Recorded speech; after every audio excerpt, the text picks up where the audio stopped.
यौन अपराधों से बच्चों का संरक्षण अधिनियम 2012 अध्याय 1 प्रारंभिक अनुभाग 1-2 धारा 1 संक्षिप्त शीर्षक विस्तार और प्रारंभ। यौन अपराधों से बच्चों का संरक्षण अधिनियम 2012 कहा जाता है। पूरे भारत में फैला हुआ है। यह केंद्र सरकार द्वारा बताई गई तारीख से लागू होगा। धारा 2 परिभाषाएं। बच्चे 18 साल से कम उम्र के व्यक्ति, sexual assault, penetrative sexual assault, pornographic मकसद, स्पेशल कोड वगैरह जैसे खास शब्दों को बताया गया है। बच्चा 18 साल से कम एक बहुत हाई स्कोरिंग एग्जाम पॉइंट है। अध्याय 2 बच्चों के खिलाफ यौन अपराध। धारा 3-15। धारा 3 प्रवेशात्मक यौन हमला। बच्चे पर penetrative sexual assault, penis object body part का वजाइना, मुंह, यूरिनरी ट्रैक्ट या एनस में पेनिट्रेशन को डिफाइन करता है। धारा 4 प्रवेशात्मक यौन हमले के लिए दंड। सजा कम से कम 10 वर्ष का कठोर कारावास जो आजीवन कारावास तक बढ़ाया जा सकता है। और अच्छा, धारा 5 गंभीर प्रवेशात्मक यौन हमला।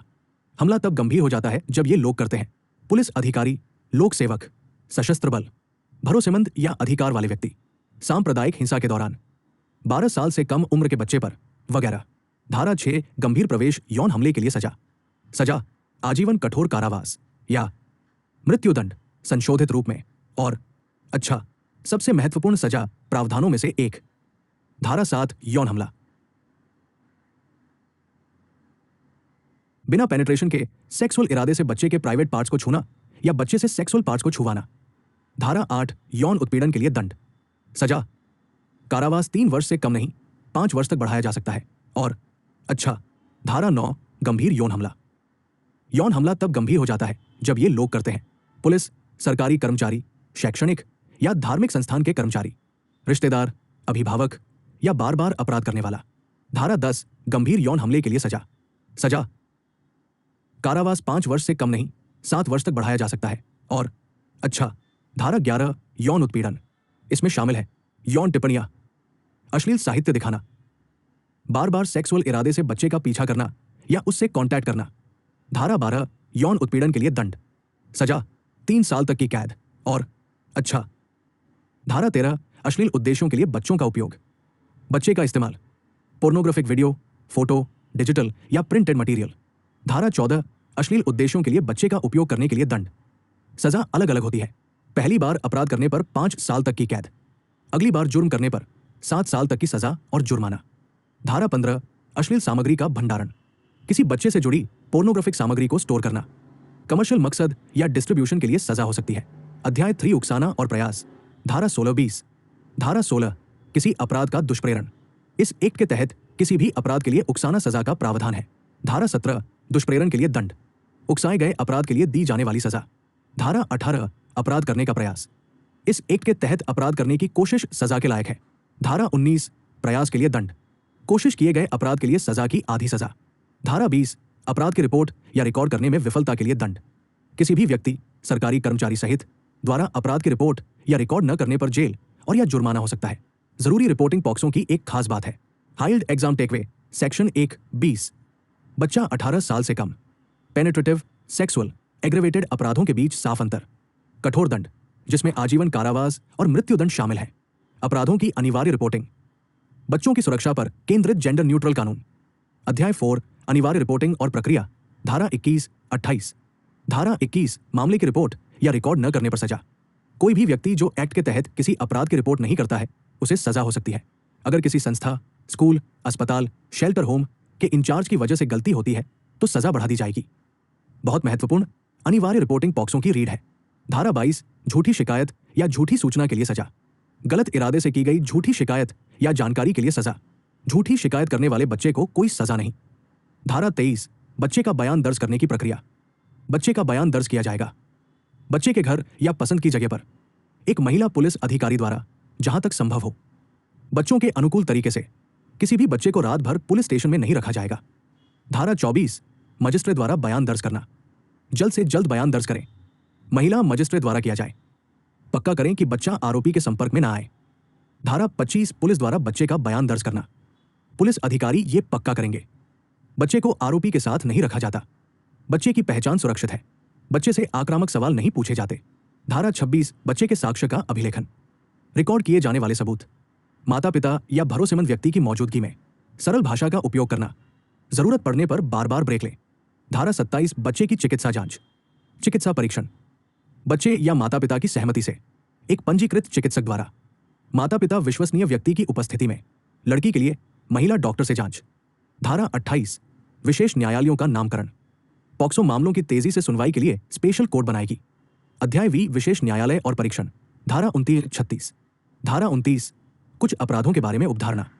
कोर्ट आरोपी को दोषी मान लेगा जब तक कि कुछ और साबित न हो जाए। नॉर्मल बर्डन ऑफ प्रूफ को उलट देता है। बहुत हाई स्कोरिंग प्रोविजन। धारा 30 दोषपूर्ण मानसिक स्थिति की धारणा। जब तक इसका खंडन न हो कोर्ट आरोपी के यौन इरादे को मान लेगा। धारा 31 सीआरपीसी का अनुप्रयोग। क्रिमिनल प्रोसीजर कोड के नियम लागू होते हैं जब तक कि वे पॉक्सो से मेल न खाते हों। धारा 32 विशेष लोक अभियोजक। हर स्पेशल कोर्ट के लिए एक स्पेशल पब्लिक प्रोसिक्यूटर नियुक्त करेगी। धारा 33 विशेष न्यायालय की प्रक्रिया एवं शक्तियां। विशेष न्यायालय बच्चों के अनुकूल परीक्षण सुनिश्चित करें। आरोपी के साथ सीधे टकराव की अनुमति न दें। 1 साल के अंदर ट्रायल पूरा करें जहां तक हो सके। धारा 34 बच्चे की चिकित्सा देखभाल। पीड़ित बच्चे को सरकारी या मान्यता प्राप्त अस्पतालों में मुफ्त मेडिकल इलाज।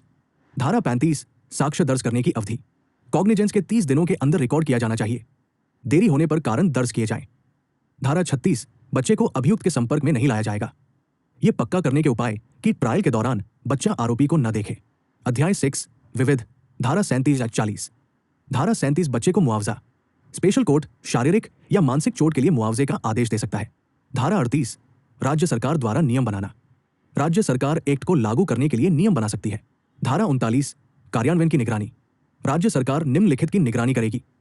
विशेष न्यायालयों की नियुक्ति, विशेष लोक अभियोजक, प्रभावी प्रवर्तन। धारा 40 जन जागरूकता। जागरूकता फैलानी चाहिए। पॉक्सो प्रावधानों, बाल अधिकार, रिपोर्टिंग तंत्र। हाइल्ड एग्जाम टेकवे 21-40। अनिवार्य रिपोर्टिंग। धारा 21 बच्चों के अनुकूल जांच और परीक्षण। विशेष न्यायालय और विशेष लोक अभियोजक। सबूत का विपरीत बोझ। धारा 29 से 30 जल्दी सुनवाई और बच्चे को मुआवजा। पॉक्सो एक्ट में सेक्शन 47 से 60 मौजूद नहीं है, इसलिए एग्जाम में सही जवाब के लिए सेक्शन 40 से 46 एक्ट का आखिरी हिस्सा नीचे बताए गए हैं। सेक्शन 40-46 की सही परीक्षा के हिसाब से जानकारी। अधिनियम के अंतिम प्रावधान। अध्याय 7 विविध। धारा 40 जन जागरूकता। लोगों में जागरूकता फैलाएंगी। बाल अधिकार अधिनियम के अंतर्गत अपराध, रिपोर्टिंग के तरीके और सुरक्षा उपलब्ध है। मीडिया, शिक्षा और ट्रेनिंग के जरिए जागरूकता शामिल है। धारा 41 नियम बनाने की शक्ति। केंद्र सरकार एक्ट के नियमों को लागू करने के लिए नियम बना सकती है। इसमें प्रोसीजर, बच्चों के लिए सही तरीके, रिपोर्टिंग फॉर्मेट वगैरह शामिल है। धारा 42 वैकल्पिक दंड। पॉक्सो या किसी दूसरे कानून के तहत जुर्म बनता है, कानून के तहत ज्यादा सजा का प्रावधान है, उसके तहत सजा लागू होगी।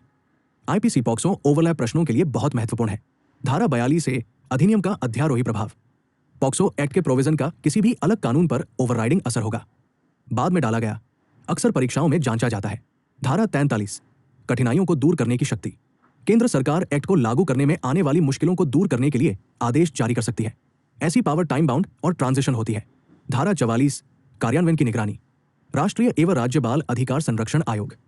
कार्यान्वयन की निगरानी। सुरक्षा उपायों और प्रवर्तन की समीक्षा करें। सुधारात्मक उपायों की सिफारिश करें। धारा 45 राज्य सरकार द्वारा नियम बनाने की शक्ति। राज्य सरकारें राज्य के अंदर असरदार तरीके से लागू करने के लिए नियम बना सकती है। धारा 46 निरसन और व्यावृत्तियां। पिछले कानूनों के तहत की गई कार्रवाइयों को बचाता है। पहले से शुरू की गई कार्रवाई की कंटिन्यूटी और वैलिडिटी पक्का करता है। अगर आपको यह वीडियो मददगार लगा हो तो कृपया इसे लाइक, शेयर और सब्सक्राइब करें। जल्द ही फिर मिलेंगे।